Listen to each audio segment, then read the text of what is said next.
నమస్తే అండి. నేను వాణి. నా ఛానల్ ఫస్ట్ టైం చూస్తుంటే ప్లీజ్ సబ్స్క్రైబ్ చేసుకోండి, లైక్ ఇవ్వండి, షేర్ చేయండి. నా మనసు 17వ భాగం వినేద్దాం. సరోజ, ఇలా రామ్మా, కూర్చో. నా కూతురు నా ఇంట్లో ఇన్ని రోజులున్నా గుర్తించలేని మూర్ఖుణ్ణి.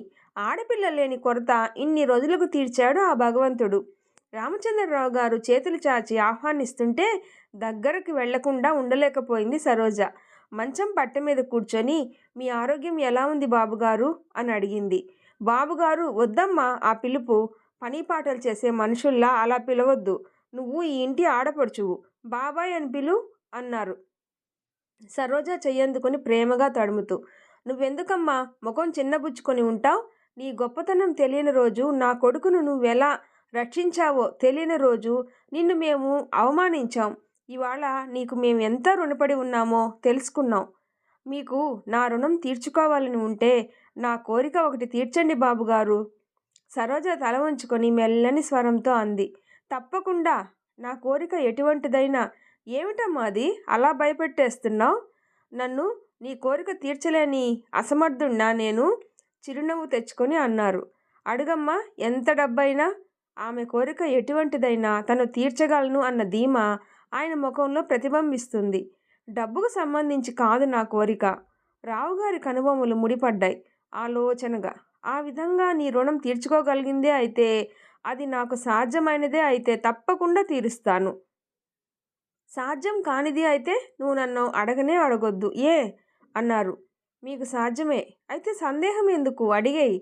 నా జీవితం నిశ్చింతగా గడిచిపోవాలంటే నన్ను ఏదైనా ఒక మంచి ఆశ్రమంలో విడిచిపెట్టిరండి.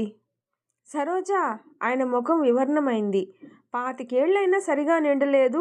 ఈ వయసులో ఆశ్రమ జీవితం కోరుతున్నావంటే నీ మనసు ఎంత దుఃఖ భారానికి లోనైందో నేను ఊహించగలనమ్మా. నువ్వు ఏదీ పొందకుండా ఆశ్రమాల్లో నిస్సారంగా బ్రతకడం నేను సహించలేనమ్మా. భగవత్ చింత నిస్సారమైందా బాబుగారు? భగవత్ చింత గొప్పదే. దాన్ని మించింది ఏదీ లేకపోవచ్చు. కానీ ప్రపంచంలో అందరు స్త్రీలు సహజంగా పొందవలసిన సుఖాల నుండి వంచింపబడి ఆ వైరాగ్యంలో భగవంతుడి పాదాలను ఆశ్రయించడం మాత్రం ముక్తిప్రదమని నేను అనుకోను. ఎందుకోసం వెళ్ళినా ఆయన పాదాలను చేరుకున్న వాళ్లను ఆయన స్వీకరిస్తాడు బాబుగారు. అయినా నన్ను మానవులెవరూ వంచలేదు, భగవంతుడే వంచాడు. ఆయన వంచనను నేను అరికడతాను. ఆయన సంకల్పాన్ని నేను ఎదిరిస్తాను అన్నాడు. సరోజ విస్మయంతో చూసింది. మనిషి భగవంతుడి కంటే గొప్పవాడు ఎప్పుడు అవుతాడో తెలుసా సరోజ? దుఃఖితుల కంటనీరు నిస్వార్థంతో తుడవగలిగిన రోజు, అన్నార్తులకు ఉన్నది తీసి పెట్టగలిగిన రోజు మనిషి భగవంతుడిని మించి ఎదుగుతాడు. మీరు నా కంటనీరు తుడవటంలో మీ స్వార్థం ఉంది. నా స్వార్థమా? అవును. ఆ విధంగా మీరు రుణ విముక్తులు కావాలని సరోజ మంద్రస్వరంతో అంది. బాబు ఎవరో తెలియకముందు అతడి పిచ్చితనం నిజము అనుకొని, అయ్యో ఇంత చిన్న వయసులో ఇతడికి పిచ్చి ఏమిటి అని జాలిపడ్డాను. మా ఇంట్లో అన్నానికి లోటు లేదు కనుక ఇంటి ముందుకు వస్తే అన్నం పెట్టాను. జ్వరంతో ఒళ్ళు తెలియకుండా గుళ్ళో పడిపోతే ఎవరూ దిక్కులేనివాడు అన్నయ్యతో చెప్పి ఇంటికి రప్పించి సేవ చేశాను. ఈ విధంగా నాకు ఒకరు రుణపడుతున్నారు అన్న సంగతి తెలియదు. సరోజ వ్యక్తపరుస్తున్న అభిమానానికి రావుగారు నొచ్చుకున్నారు. ఇప్పుడు నువ్వు కూతురివి, నేను తండ్రిని. మన మధ్య ఇక రుణ ప్రసక్తి లేదమ్మా. మీది మంచి మనసు బాబుగారు. మిమ్మల్ని నొప్పించాలని కాదు నా ఉద్దేశం. మీరొక్కరే నన్ను కూతురిగా గ్రహిస్తే సరిపోతుందా? రేపో మాపో కొత్త వ్యక్తి ప్రవేశిస్తుంది ఇంట్లో. ఆవిడ నన్ను ఆడపడుచుగా అభిమానిస్తుందా? నేను ఈ ఇంట్లో ఇలాగే ఉండిపోవడం ఎలా జరుగుతుందనుకుంటున్నారు? రావుగారి ముఖం మళ్ళీ వికసించింది. నా ఇంట్లో ఉంచేసుకోవాలని నేను అనుకోవడం లేదమ్మా. మళ్ళీ పెళ్లి చేసుకోవడం తప్పు కాదు. నువ్వు మళ్ళీ పెళ్లి చేసుకుంటే ఏమవుతుందమ్మా? ఏమవుతుందో నాకు తెలియదు బాబుగారు. నేనుండగా నువ్వు ఆశ్రమాలు పట్టే అవసరం రానివ్వను. అంతగా నువ్వు వెళ్ళాలి అని అనుకుంటే నీతో నేను వస్తాను. ఇద్దరం కలిసే వెళ్దాం. పొద్దుటి నుండి పడక వేసిన సరోజ దగ్గరికి కంగారుగా వచ్చింది వసుంధర. తలనొప్పి తగ్గలేదా? అరే, ఒళ్ళు వెచ్చగా ఉందే. డాక్టర్కి కబురు చేయినా? ఈ మాత్రానికే తగ్గిపోతుందిలే. వసుంధర సరోజ పక్క మీద కూర్చొని, నుదుటి మీద చెయ్యి వేసి ఒత్తసాగింది. మీరెందుకు శాంతమ్మను పంపండి. పర్వాలేదులే సరోజ, ఏం చేస్తే నీ రుణం తీర్చుకోగలం? బాబు పారిపోయి మీ ఊళ్ళో జ్వరం పడితే నువ్వు ఆదుకొని సేవ చేయకపోతే మా బాబు మాకు దక్కేవాడా? ఊరి వాళ్ళ నిందలు, ఇంటి వాళ్ళ తిట్లు లెక్క చేయకుండా మా బాబును ఆదుకున్నదానివి. వాదించడానికి ఓపిక లేనట్టుగా సరోజ మౌనంగా కళ్ళు మూసుకొని పడుకుంది. తన బాబుకు అన్నం పెట్టిన దేవతవు నువ్వని తెలిస్తే నీకోసం గుడే కట్టిస్తుంది మా అమ్మ. బాబు మాటలు గుర్తుకు వచ్చి నీరసంగా నవ్వుకుంది. వీళ్ళ ఆదరణ కంపరంగా ఉంది. వీళ్ళ పూజకు తను తగదు. వీళ్ళ బాబును తను ప్రేమిస్తుందని, గుండెల్లో గుడి కట్టి ఆరాధిస్తుందని తెలిస్తే వీళ్ళ ఆదరణ ఇలాగే ఉంటుందా? తగ్గుతుందనుకున్న జ్వరం మరునాటికి హెచ్చింది. డాక్టర్ వచ్చి చూసి మందులిచ్చాడు. అర్ధరాత్రి వేళ వసుంధరాకి మెలకువ వచ్చింది. సరోజాకి జ్వరం తగ్గిందో లేదో, శాంతమ్మ కనిపెట్టుకుని ఉందో, పడి నిద్రపోతుందో. వసుంధర లేచి సరోజ గది దగ్గరకు వచ్చింది. సరోజ నిశ్శబ్దంగా పడుకొని ఉంది. మంచం పక్కన ఈజీ చైర్లో బాబు వాలి ఉన్నాడు, పైకప్పు కేసి చూస్తూ. వసుంధర కనుబొమ్మలు ముడుచుకున్నాయి. శాంతమ్మేది? పడుకోమ్మని నేనే చెప్పి పంపించాను. ఎందుకు? కూర్చొని కునికిపాట్లు పడుతుంది. పాపం నిన్న రాత్రి పగలు కూడా నిద్ర కాచింది. నేను కూర్చుంటాను, వెళ్ళమన్నాను. జ్వరం ఎలా ఉంది? తగ్గిందా? అంటూనే సరోజాని సమీపించింది. జ్వరం బాగా ఉంది. నేను కూర్చుంటా గాని నువ్వు వెళ్ళి పడుకో బాబు. పర్వాలేదమ్మా, నాకు నిద్ర రావడం లేదు. డబ్బివ్వడం లేదు శాంతమ్మకు. అది ఒళ్ళు మర్చి నిద్రపోతుంటే నువ్వెందుకు నిద్ర కాయడం? నువ్వెళ్ళి పడుకో, శాంతమ్మని లేపుతాను. నాకేం కష్టంగా లేదమ్మా, ఆకాష్ వారించాడు. శాంతమ్మకి ఆరోగ్యం బాగాలేదంట. ఎంత డబ్బిచ్చినా ఆమె మనిషే. మనిషి అయితే సరే, పనిచేయని మనిషి మనకెందుకు? రేపే మానిపించి మరో మనిషిని కుదురుస్తాను. వసుంధర రుసరుసలాడుతూ వెళ్ళిపోయింది. ఏమిటత్తా, ఇంత హఠాత్తుగా నన్ను రమ్మని కబురు చేశావెందుకు? తర్వాత చెప్తానే, కాళ్ళు ముఖం కడుక్కొని టీ తాగు ముందు. నౌకరు సూట్ కేసు పైకి తీసుకుని పోతుంటే సంగీత వారించింది. పైకి వద్దు, అత్తగదిలో పెట్టు. నువ్వు ఇలా అభిమానం పెట్టుకుని కూర్చో, బావను మరొకరు తన్నుకుపోతారు. అక్కర్లేదన్న వాడి కాళ్ళు పట్టుకుని వేలాడే కర్మ నాకు పట్టలేదు. సంగీత ముఖం కందిపోగా ఉద్విగ్న స్వరంతో అంది. నీకు అక్కర్లేదేమో కానీ నాకు కావాలి. నా తమ్ముడి కూతురే నాకు కోడలుగా రావాలి. పిచ్చిదాని అత్త, బలవంతం ఎక్కడైనా చెల్లుతుందేమో కానీ పెళ్ళిళ్ళ విషయంలో మాత్రం చెల్లదు. మెడలో 3 ముళ్ళతో పాటు మనసు ముడిపడుతుంది అనుకోవడం పొరపాటు. అతకని మనసులతో జీవితాలు ఒకటిగా బ్రతకడం కంటే నరకం వేరొకటి ఉంటుందనుకోను. సంగీత గొంతు గాద్గదికమైపోయి కళ్ళు కన్నీటితో తడిశాయి. వసుంధర అనునయంగా కోడలి భుజం తట్టింది. బావా ఇవాళ నీకు కొత్త? చిన్నప్పటి నుండి నీ వాడు అనుకుంటున్నవాడు కదూ. అతడి మనసులో ఏముందో నువ్వు ప్రయత్నించకపోతే మరెవరు ప్రయత్నిస్తారు? తనే నీకు తగను అని ఎందుకన్నాడు? తనకేం తక్కువైందంట? నాన్నకి బావ అంతే చెప్పాడత్తా. సంగీతకి వేరే సంబంధం చూడు మామయ్య అన్నాడు. నాన్న ముందు తమాషా ఏమో అనుకున్నాడు. బావ ఖచ్చితంగా చెప్పేసరికి నమ్మక తప్పింది కాదు. కారణం అడిగితే సంగీత సుఖపడటం కోసమే తను అలా చెప్తున్నాను అన్నాడు. అంతకంటే ఎక్కువ చెప్పడానికి ఇష్టపడలేదు బావ. నువ్వేమీ అడగలేదా? నేనా? బావతో నాకు మాట్లాడాలనే అనిపించలేదు. నువ్వు ఇలా అభిమానపడుతూ కూర్చో.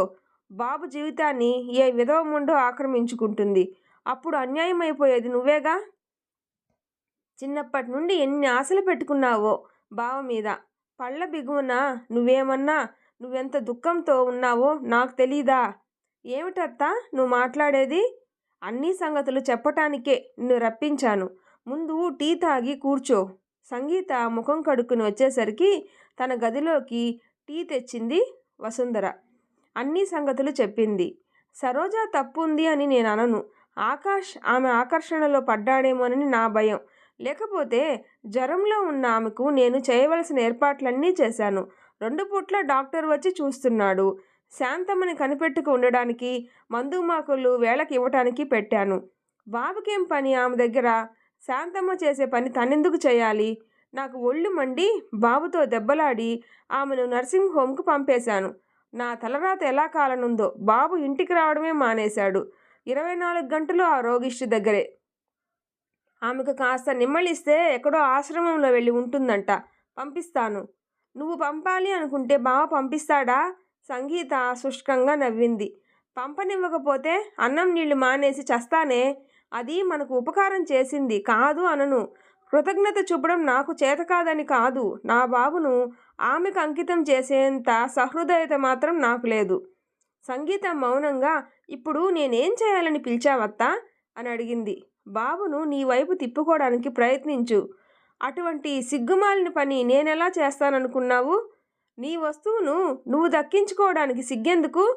నాకు బావ ముఖం చూడడానికి అసహ్యంగా ఉంది. ఈ అభిమానమే వద్దంటాను. పైకి ఇలాగన్నా నీ మనసు ఏం కోరుకుంటుందో నాకు తెలుసు. బావ నీకు కావాలి. నువ్వు నా కోడలిగా రావాలి. మనమిద్దరం ఒకటిగా ప్రయత్నిద్దాం. కానీ ఆ సాయంత్రమే సంగీత ఊరికి వెళ్ళిపోయింది. సరోజాను చూడటం కోసమని అత్తాకోడలు నర్సింగ్ హోమ్కి వచ్చారు. రూమ్ అవతలే స్తంభించిపోయినట్టుగా ఆగిపోయారు. సరోజ ఆకాష్ తొడ మీద తలపెట్టుకుని నిద్రపోతూ ఉంది. సంగీత చివ్వున వెనుతిరిగింది. మిస్టర్ రామచంద్రరావు, బాబు జన్మరహస్యం మీ సతీమణికి తెలియకుండా ఉండాలి అంటే రాత్రి 8 గంటల తర్వాత 50 లక్షలు తీసుకొని హోటల్ తాజ్కు రండి. పోలీసులకి ఈ సంగతి తెలిపితే బాబుని మీకు దక్కనివ్వను. బాబు తండ్రి ఆనంద్. రావుగారి చేతుల్లో ఆ చీటీ రెపరెపా కొట్టుకోసాగింది. చిగురాకులా కంపించిపోసాగింది ఆయన దేహం. ఎవరి బాబు తండ్రి?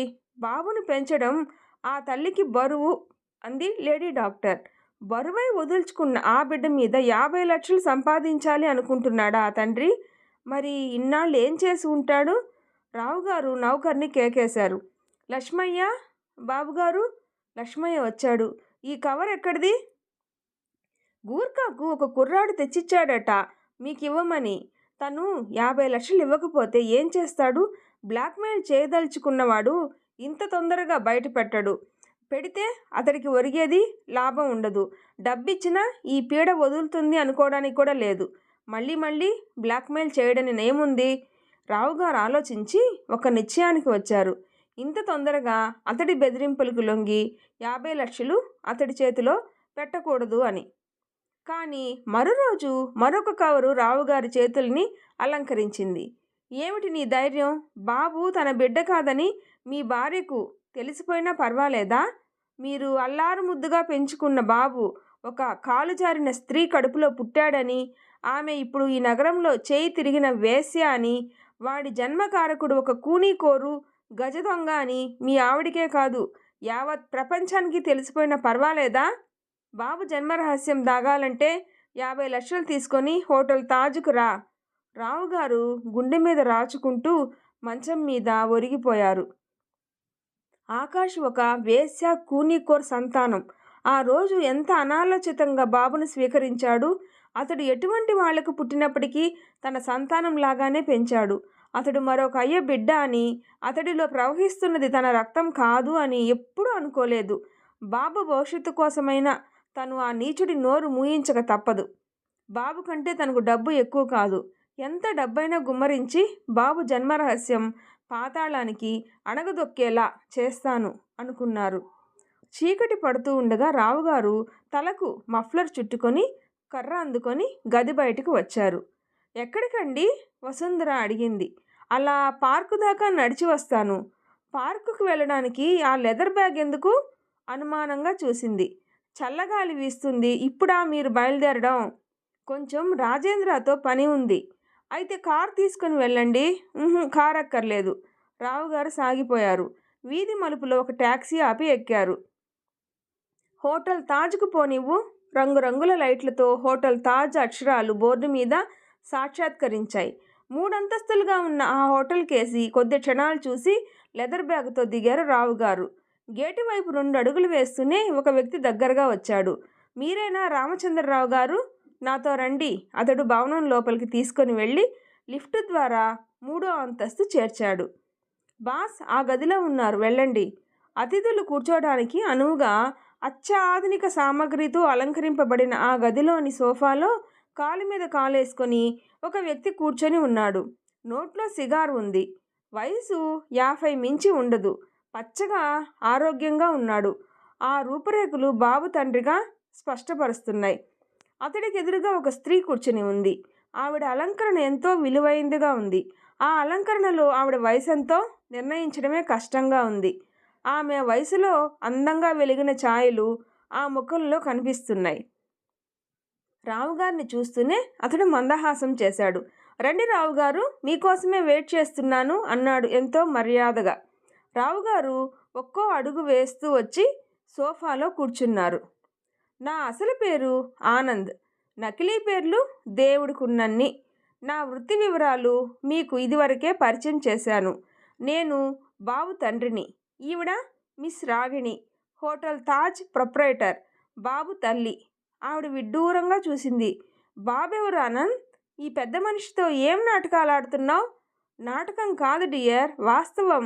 22 వెనక్కి నడిచి చూసుకో, నీకు ఒక బాబు పుట్టాడని గుర్తుకొస్తుంది. ఆ బాబును ఎవరికైనా పెంచుకోవడానికి ఇచ్చేయమని లేడీ డాక్టర్ కల్పనకి ఇచ్చేసిన సంగతి గుర్తుకు వస్తుంది. రాగిణి ముఖం పాలిపోయింది, వణికిపోయింది. ప్లీజ్ ఆనంద్, నాకు గతం గుర్తు చేయకు. నేను భరించలేను. బాబును కని పెంచుకోను లేక డాక్టర్కు ఇచ్చేయను లేక ఆ క్షణంలో నేను పడిన నరకం. ఓహ్, నాకు గుర్తు చేయకు. నేను ఇప్పుడు అన్నీ మర్చిపోయి రాయిలా బ్రతుకుతున్నాను. బాబును చూస్తావా? ఆనంద్ చిరునవ్వుతో చూశాడు. ఏడి ఎక్కడా? రాగిణి సంభ్రమాన్ని దాచుకోలేకపోయింది. వస్తాడు, చూడు. బాబు ఇక్కడికి వస్తాడా? ఎందుకు? నువ్వు రమ్మన్నావా? రావుగారు భయంగా అడిగారు. నువ్వు బాబుని కూడా చేతిలో చిక్కించుకున్నావా? చిక్కించుకోవాలి అనుకున్నాను, కానీ చిక్కలేదు. ప్రాణమైనా ఇస్తాను అన్నాడు, కానీ డబ్బు మాత్రం ఇవ్వనన్నాడు. బెదిరించి చూశాను, లాభం లేకపోయింది. తన్నించి చూశాను, కదలలేదు. మృత్యువు ఎలా ఉంటుందో కూడా రుచి చూపించాను, చెల్లించలేదు. వాడి హృదయం ఒక ఉక్కు ముద్ద. ఇక లాభం లేదు అని మిమ్మల్ని అడిగాను. రాగిణి అయోమయంగా చూసింది. నువ్వేం మాట్లాడుతున్నావు ఆనంద్? బాబును డబ్బు అడిగావా? నీకు డబ్బెందుకు? ఆనంద్ విరగబడి నవ్వాడు.